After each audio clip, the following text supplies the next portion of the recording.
I need support staff to clear the room. Stand up and walk, now! Hello and welcome to The Watch. My name is Chris Ryan. I am an editor at TheRinger.com, and joining me in the studio, looking like Galacticus. Nope. Galactus? Yeah. Keep it, though. It's Andy Greenwald!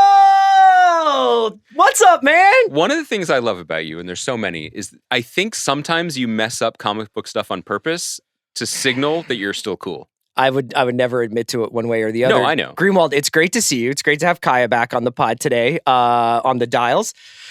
A couple of housekeeping things. Okay. Number one, we often have just casual sports banter on this podcast. If you would like to hear it happen for an hour, unchecked by Shil Kapadia on the Philly Special podcast, Andy and I appeared on the Philly Special pod as a Super Bowl preview pod. That should be going up today. Shout out to Shil. Shout out to all the guys down in New Orleans making great Super Bowl content for The Ringer. Would you like to comment? I just want to say that was the highlight of my year. That was a dream come true. It kind of was disturbing how much happier you were doing that pod than The Watch. That's the only pod I listened to. A couple of housekeeping things. You can watch The Watch on YouTube at Ringer-TV is the channel. You can watch us and Prestige TV on the YouTube channel, talking about Severance, talking about the Pitt, talking about Jalen Hurts, all sorts of things. Can they watch us talking about If you want to Jalen see Hurts? us in short form video or candid photos, I'm doing tons of get ready with me's, meal preps. It's all happening. Nice. On the WatchPod _ How on I Instagram. travel. Yeah. My daughter just showed me a YouTube of a woman whose whole YouTube personality is making fun of other people on YouTube. That's a huge thing. But like, that is an Ouroboros that I am just unaware of, but I also think they're unaware of. I was trying to ask my younger daughter why she thought it was so funny that this woman was like naming her Stanley water bottles and showing that she was flying in a luxurious way, but it wasn't actually luxurious. And she said, no, she just thought it was funny. Do you know what I mean? Yeah. So anyway, I'm thrilled that we're on YouTube. Today on the podcast, Yeah. we go back to our old friends in Burbank. Yeah. Marvel Studios. So great. We're going to talk a little bit about Fantastic Four. The trailer dropped the other day. I have an email from a listener about Captain America Brave New World that I'll be sharing. We also wanted to talk a little about your friendly neighborhood Spider-Man. Is that what it's called? Yeah, Galacticus, you nailed it again. Which we skipped around on. A little bit of other news, and we'll talk about the Pitt episode 6. Yeah. Was it 5 or 6? 6. 6. Yeah. So this episode is going to be going up Thursday evening. So people check out the Pitt, check out the pod. Monday we will be back. We'll be talking about Severance. We'll be talking about Paradise, I imagine. The only show that matters. This has been, yeah, we got to catch up on Paradise. I have not yet seen the 4th episode, which I guess is sort of jaw-dropping. Maybe they all are. Yeah. Maybe not for the reasons intended, but we're going to find out. This has been a big week for us as we get into this. We've made a lot of memories together this week, and I wanted to just check in, see how you're feeling about it, because we recorded our podcast on Monday. Later that evening, we went downtown, and we were very lucky to be guests of our friend Mina Kimes on a charity podcast that she did, Mina Kimes and Lenny Show, that you can listen to or watch on YouTube. Yesterday, we were invited to speak at a class at AFI here, which was really fun. I think we both really enjoyed that. And earlier today, we did the Philly Special podcast, and look at us, still here, looking at each other. And like, is there anything you want to get off your chest? Do you feel like this has been broadly good for us? It's interesting. It's interesting to be taking this step with you after so many years of really doing the Martin Lewis thing across town. Just taking their show on the road? It's fun. I would say I've enjoyed myself. Yeah, me too. Yeah, I've seen you more than I've seen my wife. Yep. But that's cool, you know? I did try to get your wife to come out Monday. She's like, absolutely I not. side channeled just to see if we Did you really? Yeah, just check in. You texted my wife behind my back to be like, come to the Mina pod? Well, I was worried about you, I just No, I think it was on the group chat. But I did think the other thing, and I'm mostly bringing this up because I wonder if our listeners will notice if this helps with our rapport or has in fact hindered it. No. Because we're all talked out. Because not only did we do all those things, but we also talked on the phone on the way to the Mina pod, on the way back from the class yesterday. We were looking for parking. Yeah. Okay, I was trying to make it sweeter. Yeah.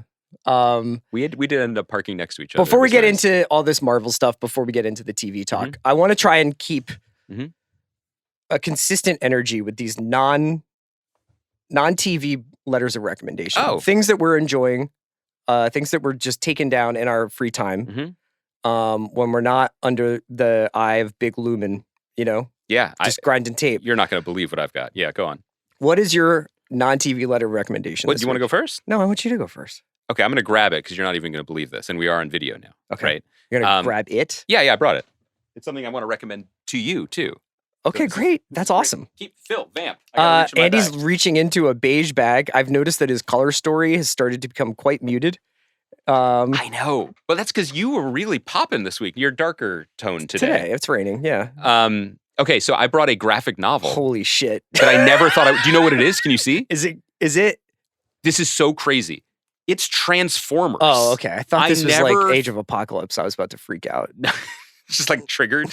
Would you be like Mark S at the end of that episode? Okay, of it's a Severance? graphic novel So with here's the the thing. Transformers. I want to be clear about a couple things. Transformers were an enormous deal to me. Your energy level just got way too high. Okay, let me one. No, I just want to say that never heard you talk about the Transformers. because I'm nervous. This is a little weird. Like I was going to say, they were huge for me in 1984. Okay, because the toys were cool. Yeah. That thus endeth my interest in the robots in disguise. I have not seen the Michael Bay movies. I do not care about any of that, and it's carried on to the next generation. I don't want to gender it, but my children think Transformers are, quote, stupid. Okay, so they have not been a part of my life. So I was very surprised when I read a recommendation for this online, but there is a new comic book series published by Image, written and drawn by a guy called Daniel Warren Johnson. Okay. And it's incredible. The art is so beautiful and so compelling, and he found a way to make these just like toy licensing stories really, really compelling, and I recommend it. Where does it take place in the sort of Transformers chronology? It starts it over. It's basically like they nice. wake up on Earth having fled Cybertron, but like now Optimus Prime has these moments where he like sees like everything here is so soft and beautiful. You know, Just wait a couple of years off. exactly. I guess it's still the 80s. Yeah. But yeah, I mean, take a look. I think it's really interesting and really compelling. And these Americans with their USAID. So beautiful. we must help them. Nothing's going to happen to that. No, I do feel like the Decepticons' argument that everything here is fragile and squishy and thus fun to destroy might resonate in a different way. But anyway, I never thought that I would be using this podcast to be like, hey, Transformers content is cool, but this guy, Daniel Warren Johnson, is really talented, and I recommend people checking it out. That's a great letter of recommendation. I'm going to go for a novel that I'm reading right now. It's called Playworld. Okay, Poindexter. And it's by an author named Adam Ross. Oh, I want to read this. Yeah, I got to admit, just straight up, I'm drafting off of Anthony Jeselnik's book recommendations. I've mentioned this before, but Anthony Jeselnik, obviously one of the more accomplished stand-up comedians in the world right now, is a voracious reader who makes these recommendations on his Instagram. He used to or was doing them on his pod for a while, but now mostly throws up a book every week on Instagram that he's loving. Playworld is a novel about a young, early teen child actor / high school wrestler. Okay. Who is having an affair with an older married woman. And is set in the early 80s in New York City, and has a both sense of place with that, a sense of milieu with like this kid moving through like performing arts school and his day job as like an actor on a Square One type TV show. Yeah. And obviously having this sexual experience with this older woman. Your voice got weird. I know my voice got weird when I said Transformers, but I watched your mouth. Fucking Megatron jumped out. I watched your mouth catch up to your brain in that moment, being like, and now I'm going to say this sexual experience with an older woman. You're like, that's what I'm going to say next. Okay, we're pot committed here. Okay, it's great. People have compared it to, it has a little bit of a a Holden Caulfield Salinger kind of vibe. I think that its descriptions of childhood, especially in like a big East Coast city in that time period, are very resonant to me. It's a beautifully written book, and I highly recommend it. So that's Playworld by Adam Ross. Did you find in your own high school experience, which was later than the book, the time the book Yes, that was set, more than the 90s. was there a lot of overlap between? I thought you were going to ask something else. I might.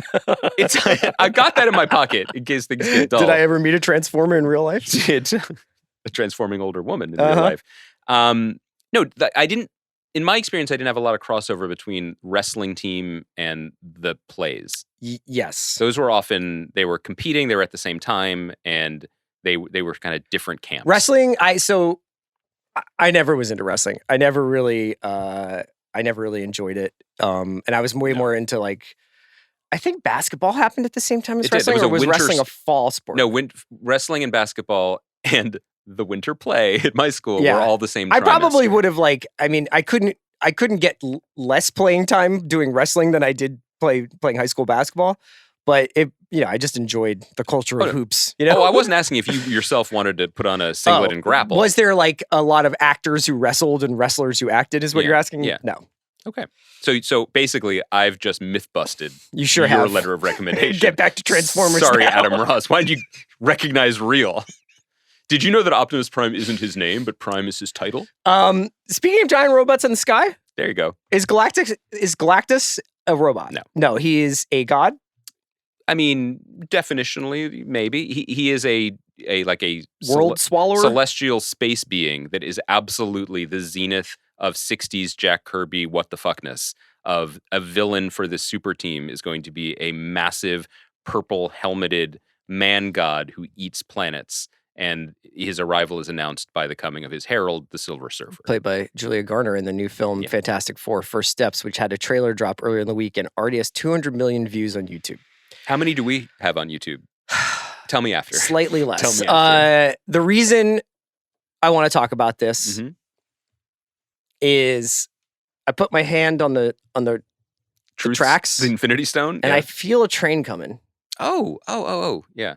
And I don't know whether or not like it's just they've had enough at bats at this point, or like there's been some inertia. But like watching the Fantastic Four trailer, I have mixed emotions about it generally, but it's undeniable that it feels like there's a lot of excitement for it, and that this is going to be a pretty big movie. I don't know what your relationship is to FF, but what did you think?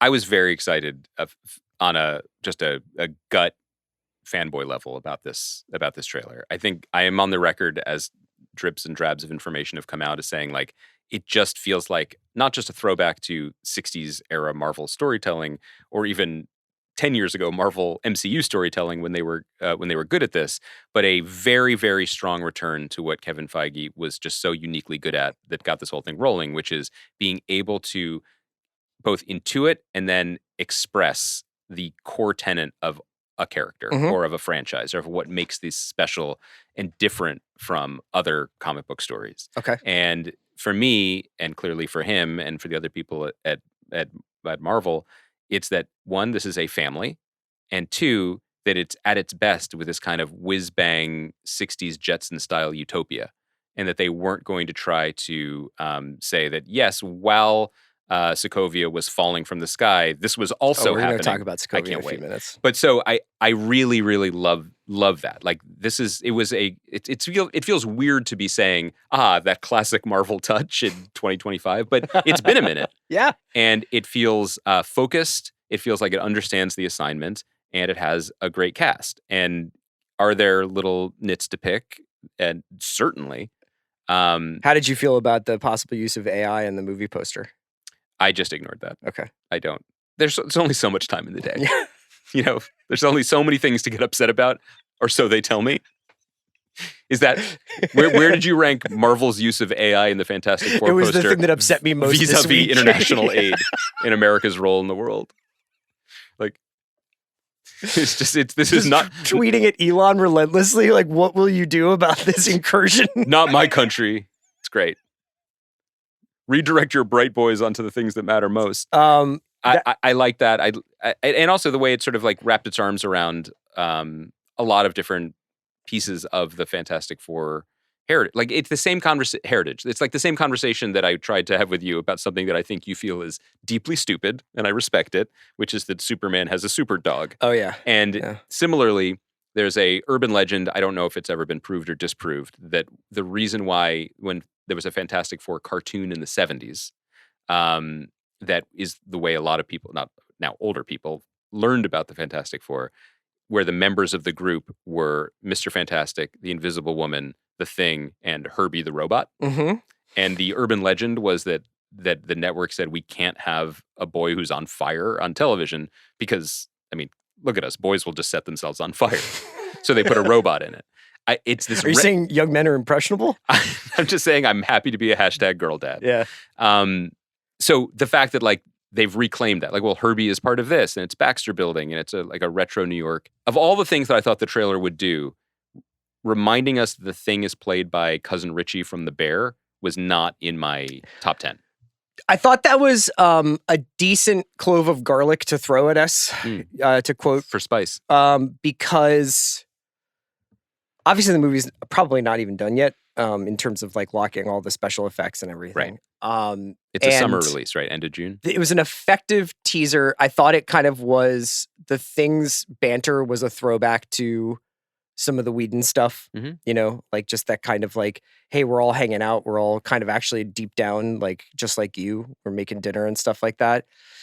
I thought that was probably like the best foot forward for it because it offsets the like incredibly sincere stuff between Pedro Pascal and Vanessa Kirby about family and stuff like that, which maybe I'm a little allergic to at this point. Allergic, yes. I also, though, I will always have a soft spot for the kind of like contemporary retconning of ideas that Stan Lee and others came up with when they were just smoking grass in the early 60s. Like, there's a guy who made of rocks. And this trailer's like, he's always been our rock. I'm like, okay, that's pretty good. It's obviously, pretty good. like, is the implication then that like this is taking place after they have become the Fantastic Four and like are... Yes, that it's not an origin story. Clearly they filmed flashbacks to their space mission that allows Eben Moss-Backrack to appear actually in the movie. My children were asking, they're like, can you turn into the Rock? I'm like, no, it's the tragic heart of the character. It's Ben Grimm from the Lower East Side, and yet and then the degree to which they tuned out faster than you just did was remarkable even for them. What Earth is this taking place on?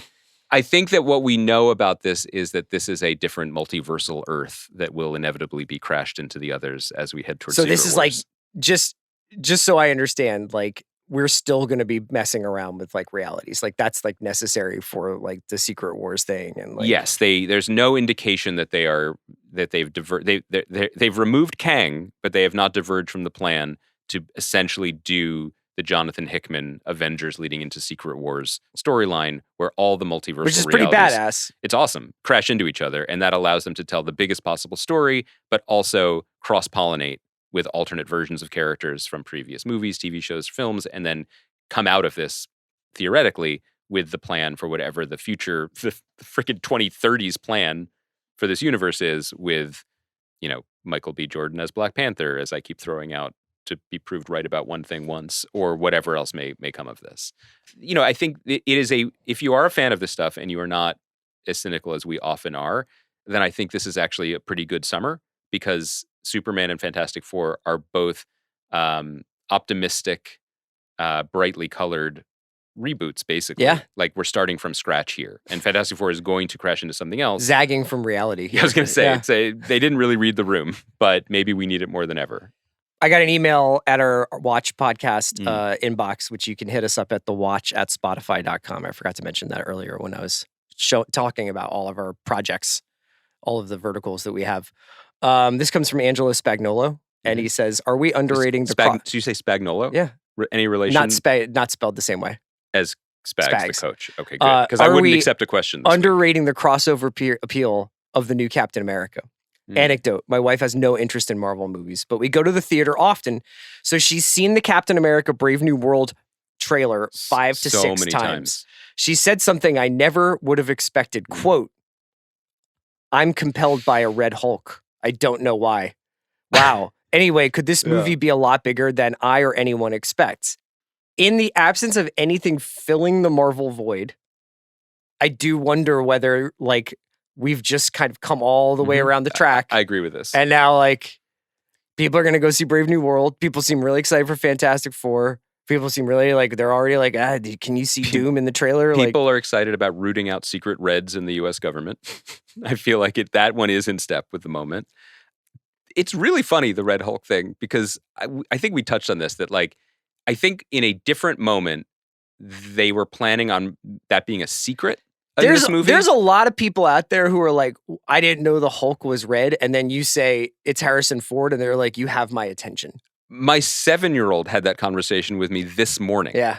Not the Harrison Many Ford part. people She in doesn't this know what country that are is. wondering about But Red she's Hulk. like, Hulks are red now? And I was like, yeah, well, the Hulk, blah, blah, blah. Then she stopped me and she was like, why is it the Hulk? That's stupid. Interesting. She wants it to be Hulk. Man, gosh, she just from the mouths of babes, you know? That one's free, Feige. There's like a younger generation of people who Mhm. have started calling the West Village West Village. Did you know that? They've dropped the? Yeah, on Instagram. But that's like when I New watched- Yorkers come here and they're like, I took 101. And you're like, no, it's the 101. the 101. Yeah, it's the 5. Is it okay to police language still? Can we do that? I will. I don't care. That's the language you're worried about? What do I have to lose? Yeah, that matters. I think that there are moments when you or we can like Monday morning quarterback the industry and say like, they marketed this thing really well. They read the moment. They were prepared with the story that people wanted to see, or they built up to this thing with the serialized storytelling. And then there are times when it just feels like they, I guess again to their credit, lucked into something. Yeah. And the brave new It's kind of like the Lakers. It's like this is a team There that you had a go. title back in 2020 or whatever, like the bubble title was, 2020. and kind of like dragged ass around for a couple seasons and like looked fine, but not that great. And we're pretty good this year, but who knows? And you're like, but like their time has passed, and soon LeBron will retire, and AD, who knows if he can carry the team. Then what happened? And then they get fucking Luka Doncic. And that's what Marvel is with the Fantastic Yeah, Four. people coming up to me on the street being like, sir, why did Dalton Connect have to die for this? They needed a lob threat. No, but what I mean in this case is it's not just the Fantastic Four thing. It's that the Brave New World development went on for so long that it went from being like A disaster we to can- like really considered. no, it went from we can do anything. Yeah. We can make anyone Captain America and make a movie and have it make this much money, to being like, oh, maybe we can't. We will do a lot of reshoots. We will literally remake the movie multiple times. And then by the time they finish, it does seem to be like, hey, it's February. There's a Red Hulk. Cool. Like that actually is all it takes sometimes. And it was, in the end, a smart pivot to do something that they've been afraid of doing in the past, which is, it's just a movie, man. I think they've said that there's no like big That you can almost connective go see tissue. this and you don't have to know what happens on Loki season 2. No, and frankly, I'm still a little unclear as to what happened in Loki season 2. I want to talk to you a little bit about another piece of Marvel content that came out recently.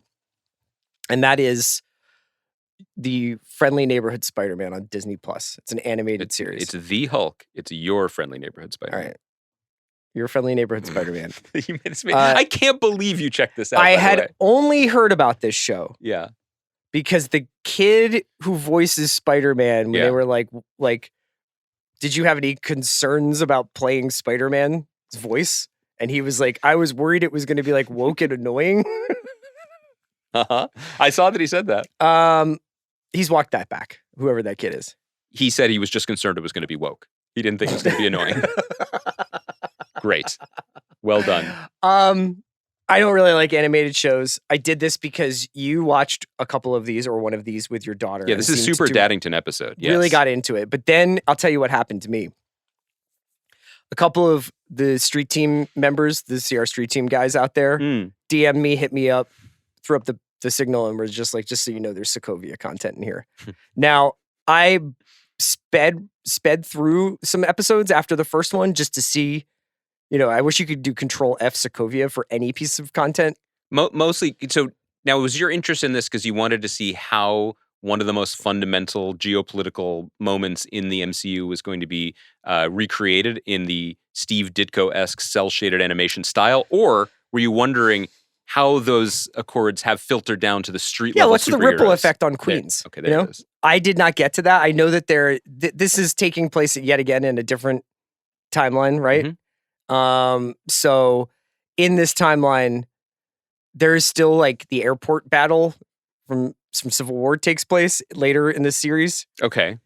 But I didn't catch any major Sokovia stuff yet. I've only really watched Look at the things you do servicing. This was a useless servicey. piece of podcasting by me because I was like, there was something I was interested in that I didn't diligently seek out. Okay. Do you want to cede the floor?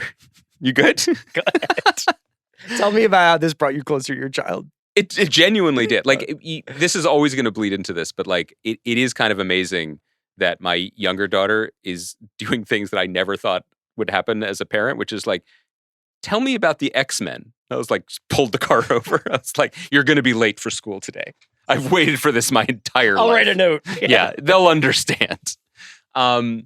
So she does like this stuff and is interested in like the interconnected stuff. And we've talked about before that like the Spider-Verse movies are just catnip for them. They love those movies, both because they're exciting and interconnected, but also they're funny and awesome. So she was prepped as a Spider-Man fan. But the thing about the show, and it's show run by a guy called Jeff Trammell, I think it really hits a fantastic sweet spot between hard fandom and just light entertainment. It has a lot of style. I was saying it is kind of like Ditko-esque in the way that it looks retro, but it's also... Yeah, it looks like newspaper print. But it's fun to me to see the way, but the way that they have sort of picked and chosen the bits and pieces of 60 years plus of Spider-Man mythology to do what they want with it. Yeah. So Peter Parker is a kid. He is in Queens. They've just chosen to do the young, hot Marissa Tomei style Aunt May, which I know got your attention. In this show, Norman Osborn, who is traditionally a villain and may still be, is now more like the Tony Stark mentor that was from the MCU movies. Our guy Coleman Domingo following up Sing Sing with a vocal performance as Norman Osborn in this, which is fun to see.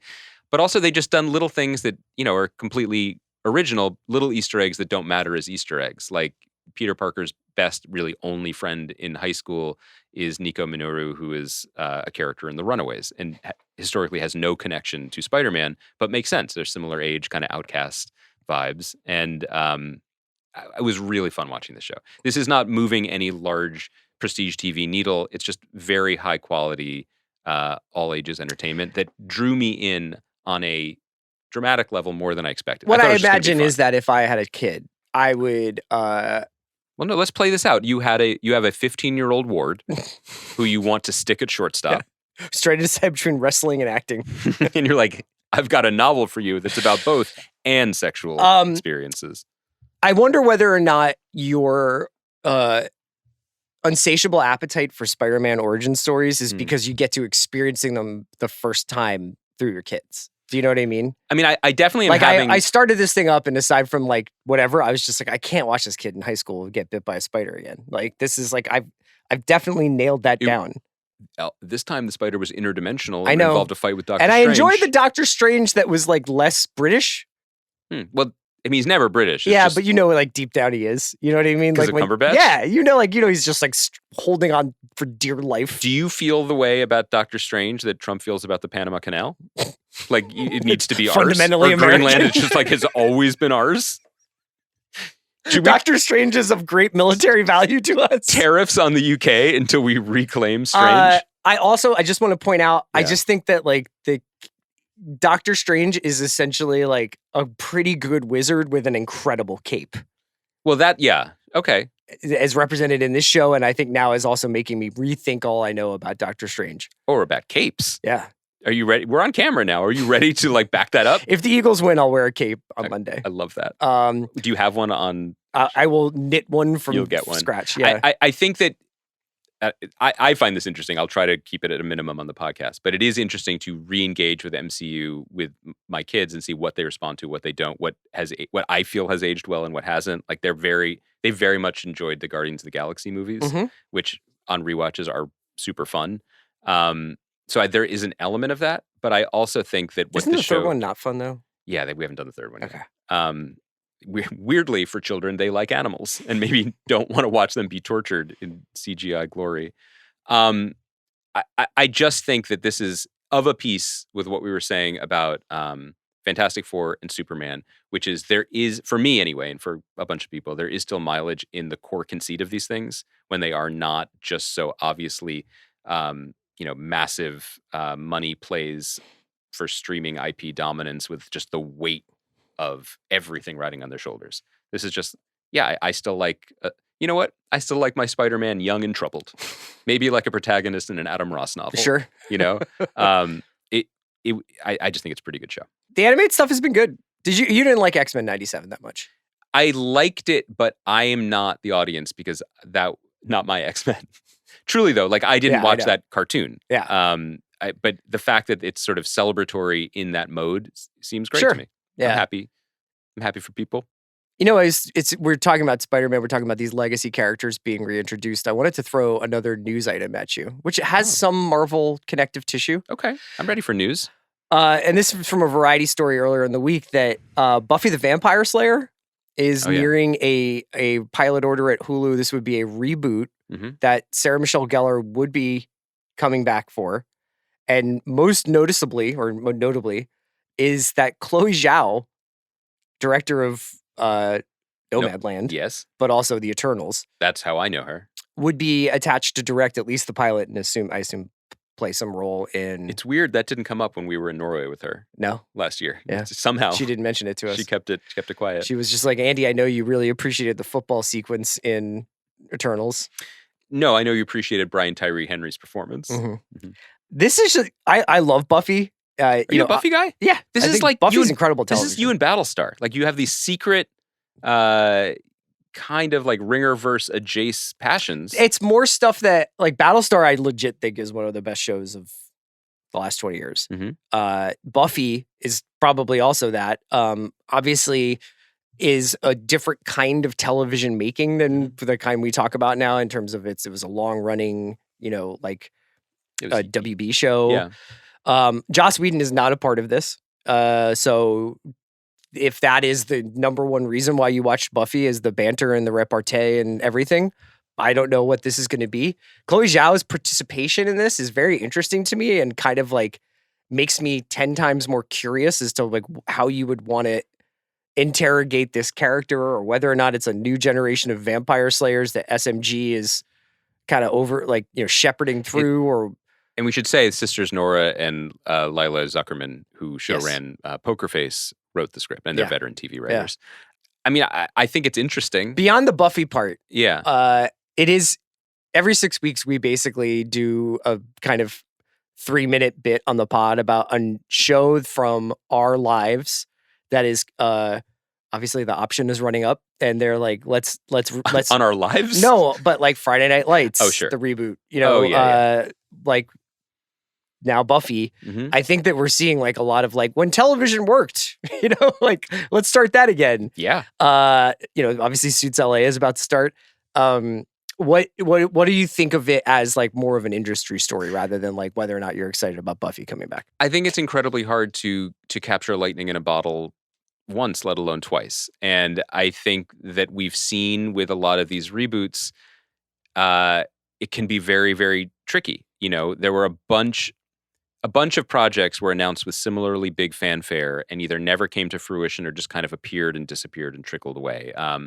Weirdly, we didn't cover the ignominious end of the Frasier reboot, which I believe is not moving forward. But like that is an example that I think is relevant only because not just that it's a reboot with a same actor playing an older version of the character, but a reminder that a new version of a show isn't just competing with every other show that's on the air. It's competing with the original version. Sure. So the fact that Frasier remains popular doesn't mean people wanted to see slightly older Frasier.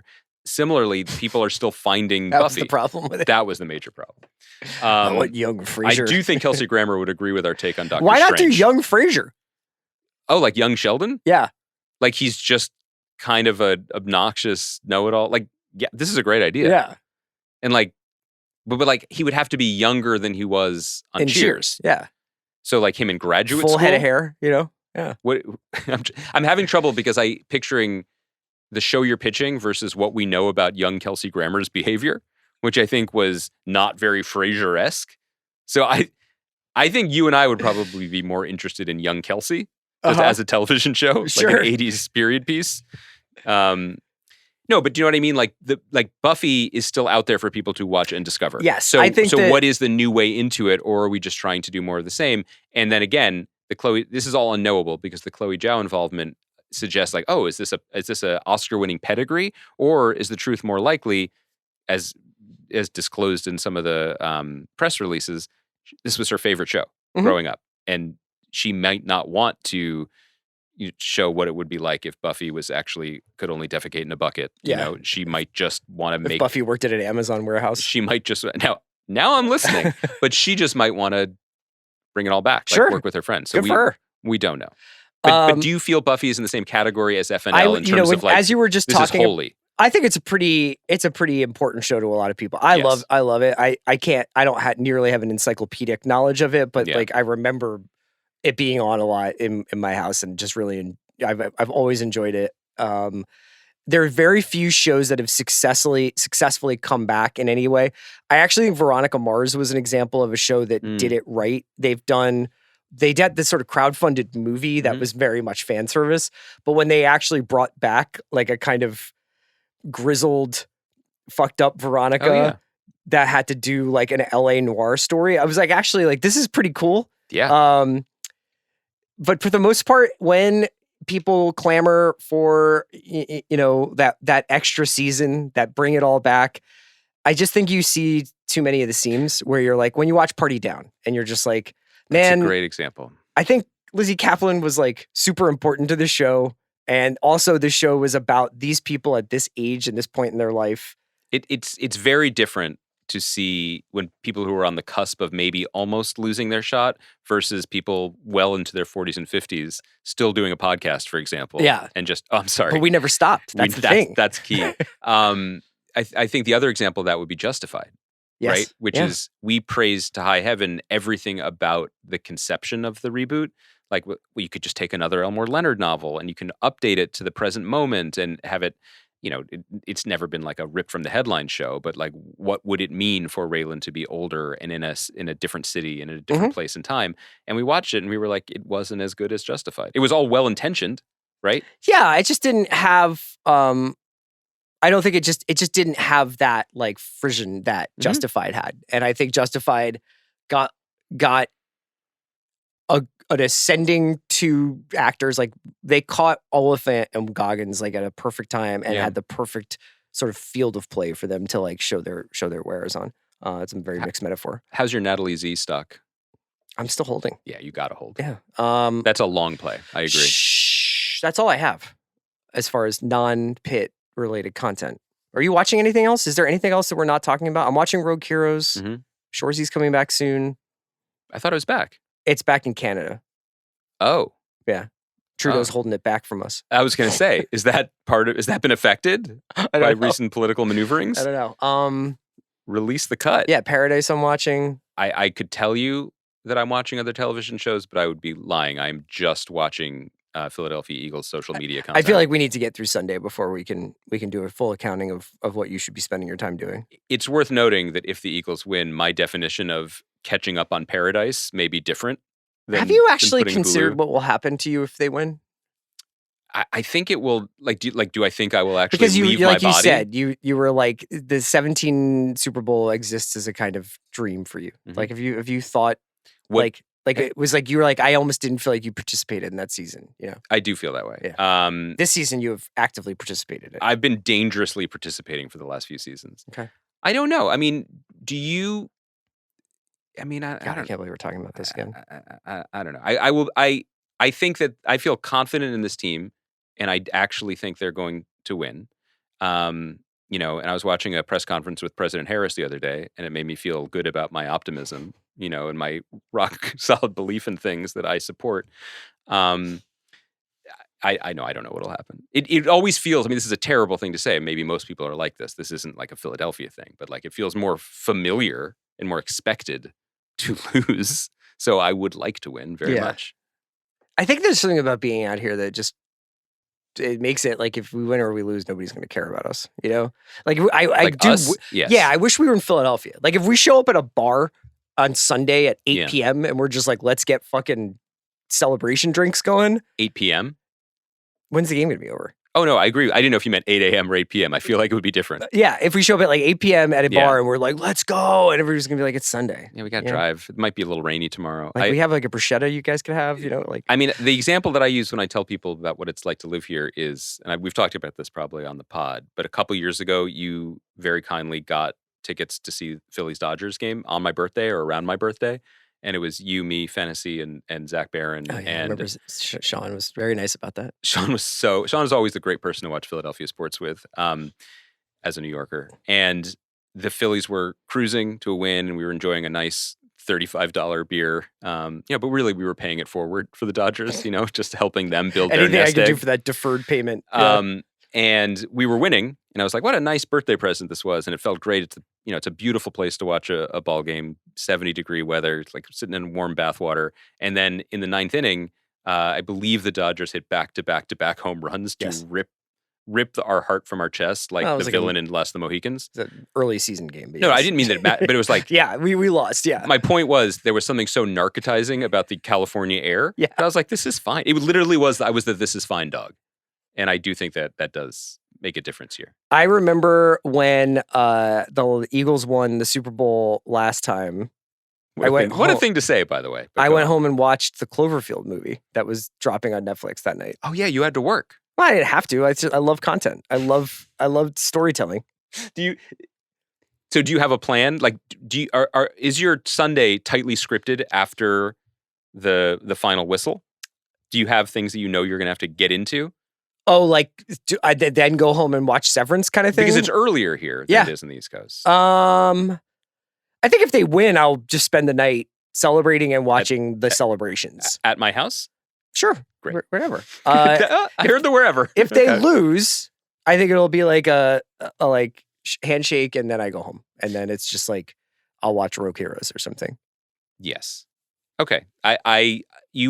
It'll be a harder road for me because my children are actively rooting for the Chiefs because of Taylor Swift. I don't want to talk about that. I don't know if I can be polite about that. I don't think you should be. Okay. I think life's been pretty good for them, and I feel like we have to.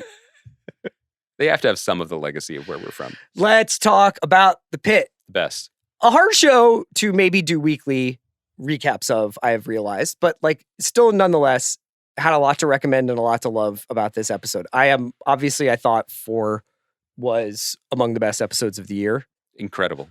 And we talked about 5 a bit, right? Yeah, I mean, I don't think we did. We did 4 and then we mentioned 5, I think. I think the challenge of that was the fact that we both thought 4 was so outrageously exceptional, just so phenomenal. And 5 was not. 5 was a fine episode of a show that we are growing to love. And in comparison to 4, it was fairly pedestrian. Sure. Right? But so we're talking about 6. In a way, 6, I mean, it's very old-fashioned to have this kind of relationship to a TV show. Not just that it's weekly, but that there are highs, and the highs can be very high, and the lows aren't too low. I thought that this episode, broadly speaking, it wasn't TV at its best, the way Moments of 4 were, but it was absolutely the Pitt at its best, in that it had scenes that were excruciating, relatable, human, present, know why lead is best, specifically the scene when he finally tells, not that he had been avoiding it, but he was the teenage boy's mom. The parents of the teenage boy who had the accidental drug overdose, that they've done everything now to determine the fact that he is brain dead, and they need to begin to process this. That scene, like the previous scene of letting go and saying goodbye, was just beautifully understated, incredibly performed, devastating and gripping to watch. And then this is also an episode that ends with, "Hey, be careful. Are you fighting?" Credits. You know what I mean? This is TV. Yeah. The highest of highs out of nowhere, and then the okay, we got to keep these trains moving. I find that that symbiosis increasingly not just pleasant in the sense that it's the way we used to watch things, but I'm very, very emotionally attached to it now. I'm loving the experience of watching the show week to week with its it's not a roller coaster, but with its ups and downs. Well, it's also very cool because I think in a traditional medical procedural, you would have each patient gets introduced at the beginning of the episode, and then they're wrapped up. It gets concluded at the end of the episode. Whereas the teenage girl who's trying to terminate her pregnancy, she's been there for an episode and a half. Obviously, the teenage boy who overdosed on fentanyl has been there from the beginning of the season, pretty much, I think.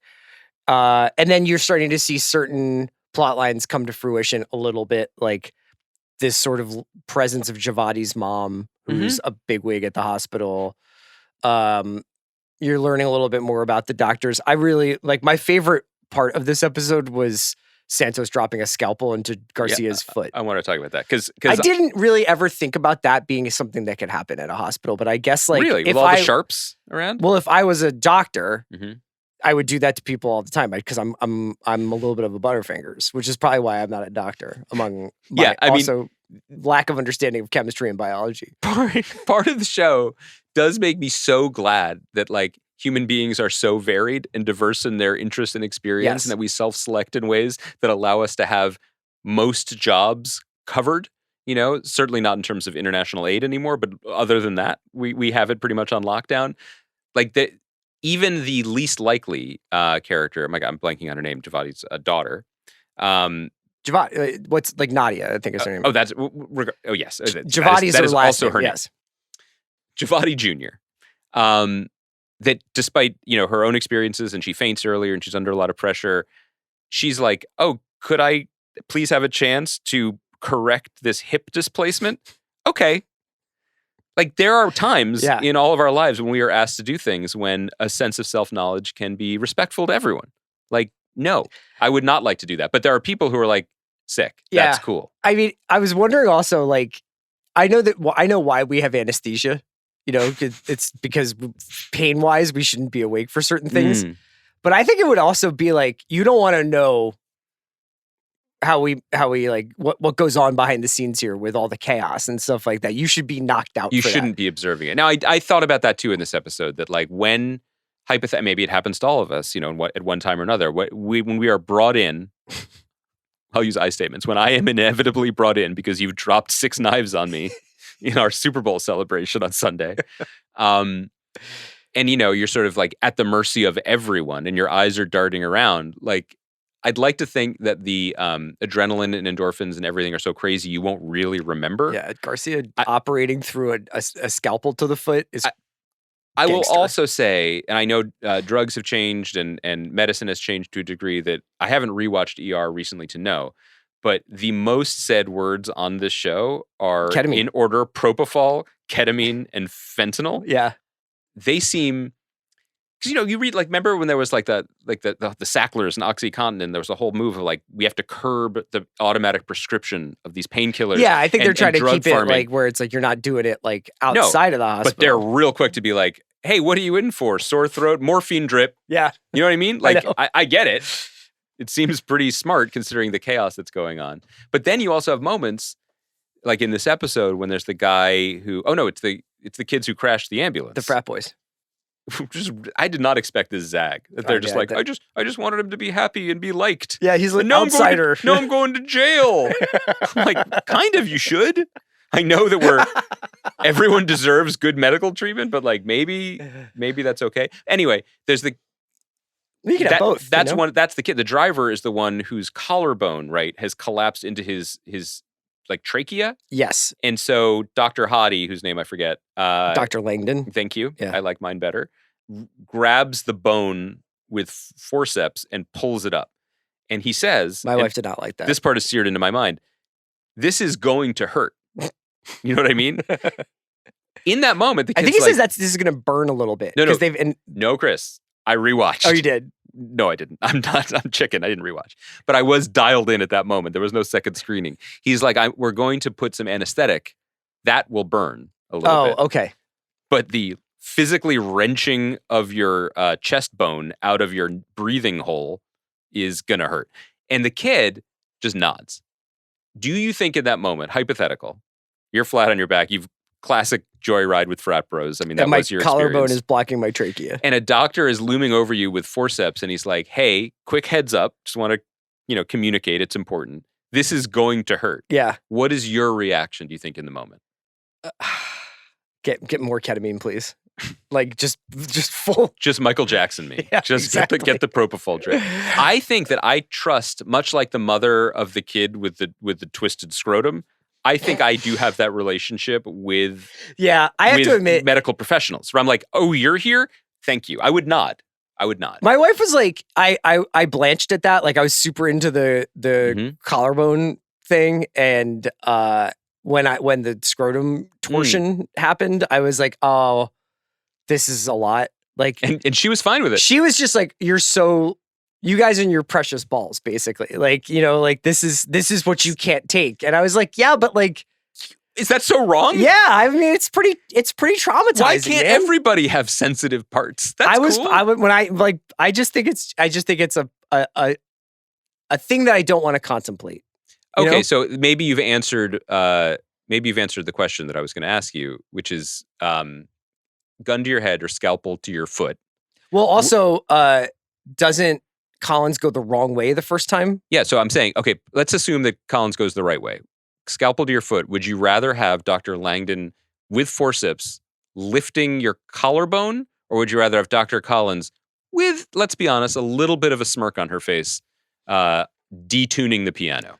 I definitely 100 times out of 100 want my collarbone, because that's also like a dope story. You don't think that it's a good story? You never story? pay for a drink again if you have that story. If you're like, my ball got wrapped around like the wrong part of the tree bark, like that's fucking terrible, dude. But what would the main character of Adam Ross's Playroom choose? What would Optimus Prime have wanted? Oh, he'd do anything for his people. He doesn't care. He's their leader. But like, I'm sure Kaya's thrilled. Would you rather? Kaya made a terrible mistake a moment ago. Let's just let everyone know. She texted us both in real time and was like, the emergency brakes are off. Yeah, you guys don't have. There's no studio conflict coming in here. Okay, is your answer the same, collarbone or ball, if you know you're going to prison as soon as the collarbone is lifted? Absolutely. You would still rather that? Yeah. Even though... Wait, if I have ball... Okay, let's take ball away... injury, no prison. Mm-hmm. Collarbone injury, prison. Yes. And ball injury resolves pretty quickly. It's like a couple... I feel like I honestly, just have read and watched so much prison stuff recently that I just, not recently, but over the course of my life, that I just don't want to go. Which, are you talking so Rachel Kushner's The Mars Room, or are you talking about prison movies on Cinemax? Yeah, that all of it. Oh, okay. Yeah. Nobody is like, prison's cool. I'm really interested, though, in your kind of Department of Governmental Efficiency read on Dr. Collins in the ball scene, because she is a little bit like, you got two of them, big boy. You know what I mean? She's I think given everything that they're experiencing at the ER that day, this kid, as long as he doesn't have some sort of major problem, is like pretty low. I will say that it's interesting to see, I wonder sometimes whether or not, you keep seeing in the waiting room and there's our boy who's just been sitting out there with his chest pains for hours, right? Yeah.